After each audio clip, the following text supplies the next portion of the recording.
Hi everyone, Mitch Jackson with another Human Side Interviews. I have a great show today. I've got two friends on the show that I want to share with you. The Human Side Interviews, it's all about sharing people who are influencing others, people who are making a change in this world. It's about me sharing really cool people with you, really great organizations doing good things with my audience, and that's why we're here today. You can check out all past shows and upcoming shows at human.social. So today we're talking about Make-A-Wish, and we're bringing a friend of mine from Rotary, someone that's been making a difference in the community for years, and that's Miss Stephanie McCormick. Stephanie, how you doing today? Hey, good, Mitch. Thanks for having me. Well, it's good to have you here, and I'm going to give you a proper introduction in a second, but we also have one of the Dana Hills High School football players, a player I've enjoyed watching on the field, a friend of my son Garrett. We have Lucas on the show. Lucas, thanks for being with us today. Oh, thanks for having me. What's that in the background, Lucas? I see a flag of some sort. The Chicago Bears flag, my favorite team. That's your favorite team. Okay, well that has something to do about today's show. And everyone, thanks for joining us today. This is a live broadcast. The podcast version will also be available at human.social, and so will other versions of the show on other platforms. So before we go too far into the show, let me introduce my guest more formally. Stephanie McCormick is the president and CEO of Make-A-Wish, Orange County, and the Inland Empire. Her nonprofit career spans over 35 years in Ohio, Indiana, and now Orange County, California.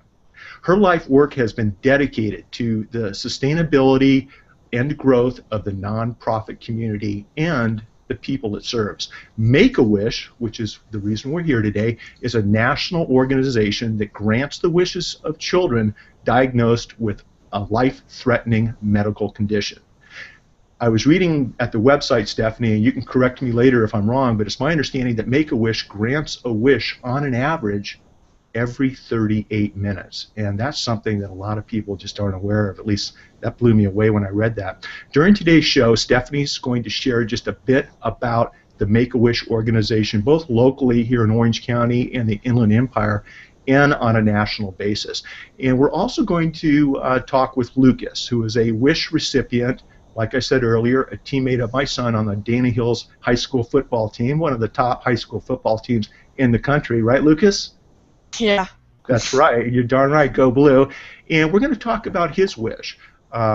His wish was to meet Chicago Bears running back Matt Forte, and that's exactly what happened. So Lucas is going to share his experience with the Make-A-Wish Foundation, traveling with his family back to Chicago to meet not only Matt, but also some of the other Chicago Bears. So let's get started today. Stephanie, let's start with you. Can you tell us a little bit about the Make-A-Wish organization, and what's this wonderful organization all about? Well, thanks, Mitch. And Lucas, it's good to see you, my dear. I can tell you that Make-A-Wish is worldwide.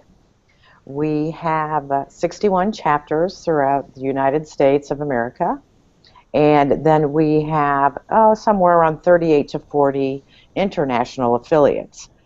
Last year, as a system, we granted nearly 200 total since our inception, granted 250,000 wishes since we started back in 1980. Last year alone, it was over 14,700. So we are out there granting wishes for kids with life-threatening medical conditions on a regular basis. You did hit the time right. It's either 37 or 38, whichever chapter you're talking to. Okay. And so as a national system, we aren't really that old. We will be celebrating our 35th birthday as a national Make-A-Wish movement, and our local chapter here will be 33 years old. So when you take a look at what we've accomplished in those 35 years, what has happened over the course of touching the lives of these families and these kids in those 35 years, it's really quite a feat. Well, you did such a good job of explaining what Make-A-Wish does when you came down to the Rotary Club. It's a Rotary Club that we share together, and I was so impressed with your presentation didn't really have that much knowledge about specifically about what Make-A-Wish does, and after your presentation I just wanted to, how can we help, what can we do? And it's really cool that the Monarch Beach Sunrise Rotary Club has stepped up and actually helped you and helped the Make-A-Wish organization with some of their projects. Before we get too far in the show, Stephanie, if people would like to connect with you, if they'd like to connect with Orange County Make-A-Wish or on a national level, can you share the website addresses with us, please? Sure. At a national level, where you can find your local chapter, it's www.wish.org. Okay. And for Make-A-Wish Orange County, it's www.ocie.wish.org. Fantastic. So for those of you that want to help Make-A-Wish, make wishes come true, that's how you can get started. Stephanie, can you talk to us a little bit about Lucas's case? And in other words, we started talking about Lucas at the Rotary Club. You had no idea that I knew Lucas. I had no idea that he was getting this awesome wish, or I would have personally flown him back to Chicago to be part of that deal. But just whatever you're able to share with us, tell us a little background information about what you were able to do with Lucas, and then we're going to bring Lucas on and have him share his experience with us.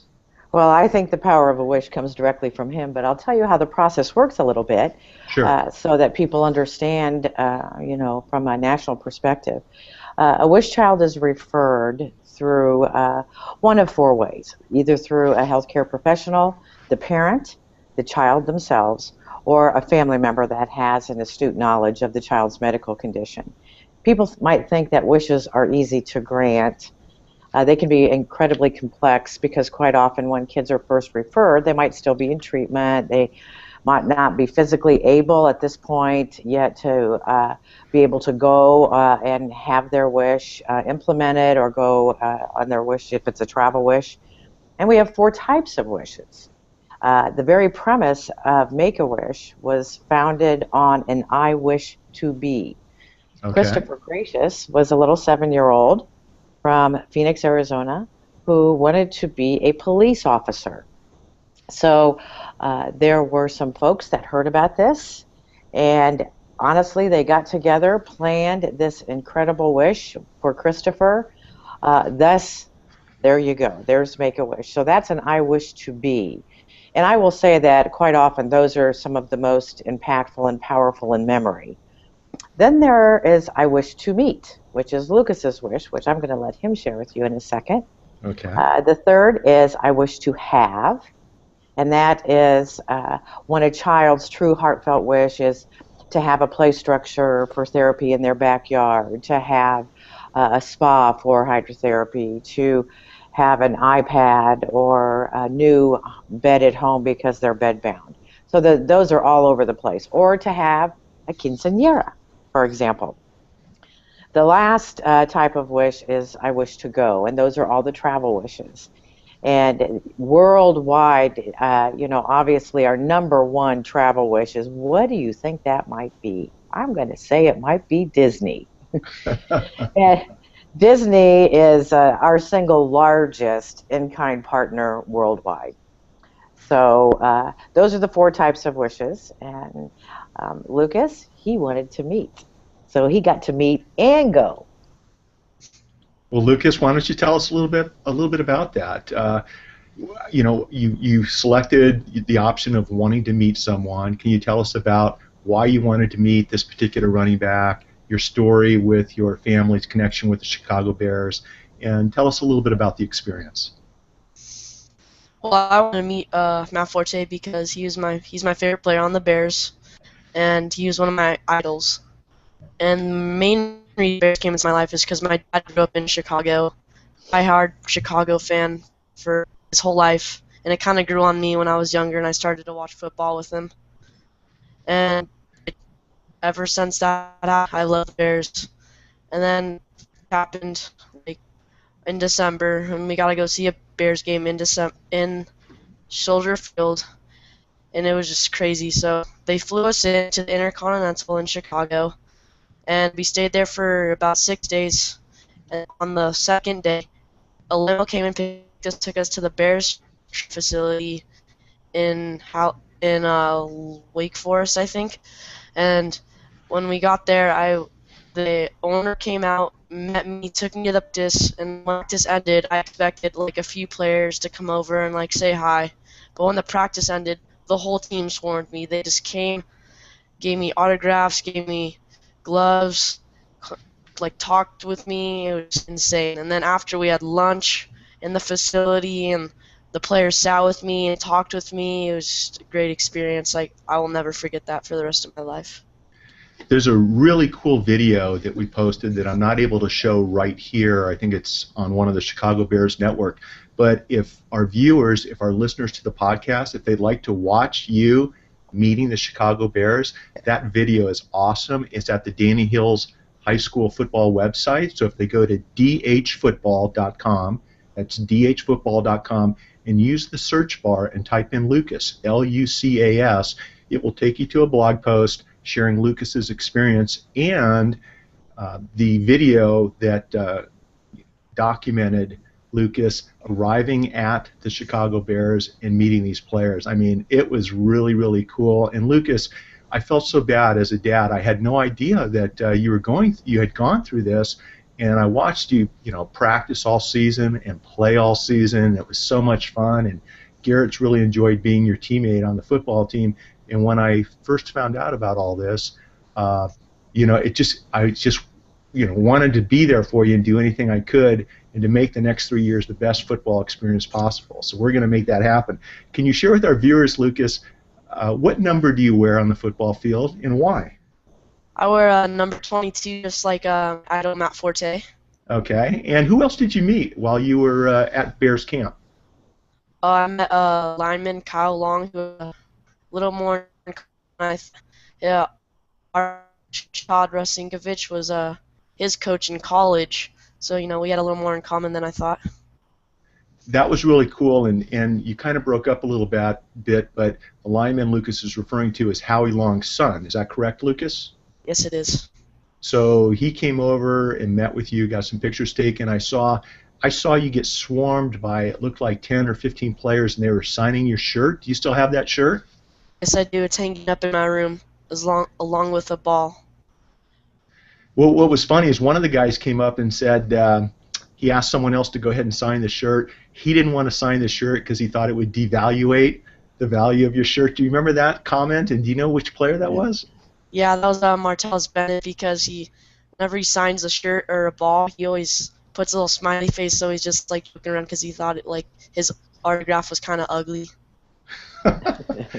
I thought it was awesome. And can you, Lucas, share with us what it meant to you with what you're going through and the challenges you were facing and having this wish granted by Stephanie, by the Make-A-Wish Foundation, both nationally and locally here in Orange County. How did that help you, and how could it help other people out there who maybe could use Make-A-Wish but they haven't reached out and asked for a wish yet?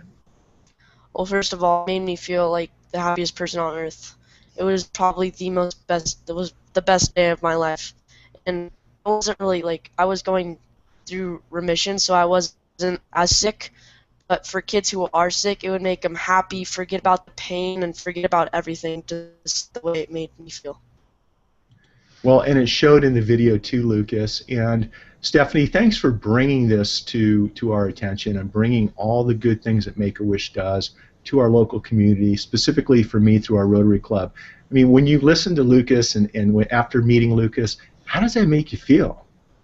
Well, I will tell you, seriously, for all the viewers that are watching this or that are going to watch it, I will end with this.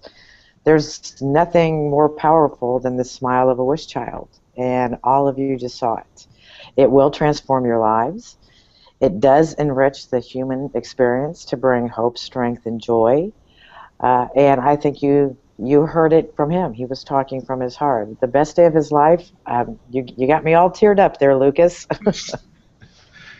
That's good. That's a good thing, Lucas. Okay, it's what we want to do is reach out, and so Lucas and Stephanie, either one of you, if there's somebody out there that who may be able to benefit from the Make-A-Wish organization, what are the steps they need to take to to get in contact with the organization and to get the ball rolling with respect to one of the 4 different types of wishes? Well, I would suggest that they go to the national website, www.wish.org, look up their local chapter, wherever that might be. It's pretty easy. And then take a look at what the requirements are to either have a wish granted or to refer a wish. And a lot of times wishes start with, most of the time, with the health professionals referring the children. And the children talk in the hospitals all the time. So they share each other's wishes if they might have had their wish already and are back in the hospital for whatever reason. And so that's the best way. Get connected with your local Make-A-Wish chapter. Take a look. There are many ways that Make-A-Wish allows volunteer help throughout the entire process. Both one of the unique things about Make-A-Wish that people sometimes forget, I think, is that 100% of our mission is delivered by a volunteer. Wish granters are all trained volunteers. And my staff and all the staff of other chapters around the country support those wish granters to create that magic and that hope, strength, and joy for the kids who do get a wish. Well, it sounds like an amazing organization, and Stephanie, you're doing an amazing job. Lucas, really appreciate taking time away from your homework, because I know that's what you'd rather be doing right now, to join us today. And Lucas, before we wrap things up on the show, is there anything you'd like to say to our audience? If you can, just make a little donation. No matter how much, it will help no matter what. Because this wish made me so happy, and I'm sure other kids just like me just as happy. That's awesome. I mean, and that's what's I'll going to happen. take that advertisement. Thanks, Lucas. That's what it's all about, everybody. So that's not really the reason we're doing today's show, but I think that does kind of put everything into perspective. If you'd like to help out a great organization like Make-A-Wish, hardworking people like Stephanie McCormick, kids like Lucas that are going to be the future of our country, let's connect with Make-A-Wish and dig deep and help any way that you can. And I'll have the links, the show notes, on the blog post, which will have this live video and recorded video on it, so it'll be really easy to click and donate and do anything you can to either help out financially or maybe even volunteer. Stephanie, before we say goodbye today, do you have any parting thoughts or suggestions? Is there anything that we haven't covered that I should have covered? Well, there's a lot to cover. However, I will say I will encourage people who are curious and to go to the local website and read more about your local chapter, about our national office in Phoenix. And I think once you start reading the wish stories that are on all these websites around the country, that everyone will begin to understand the impact of the power of a wish. With that, everyone, thank you very much for being on the Human Side Interviews. Lucas, Stephanie, thanks for being on the show today. You guys really appreciate it. And for all of you viewers out there and listeners to the podcast, which will be posted later on this evening, help if you can, make a difference in this world, and remember to always make today your masterpiece. Bye-bye, everyone. Take care.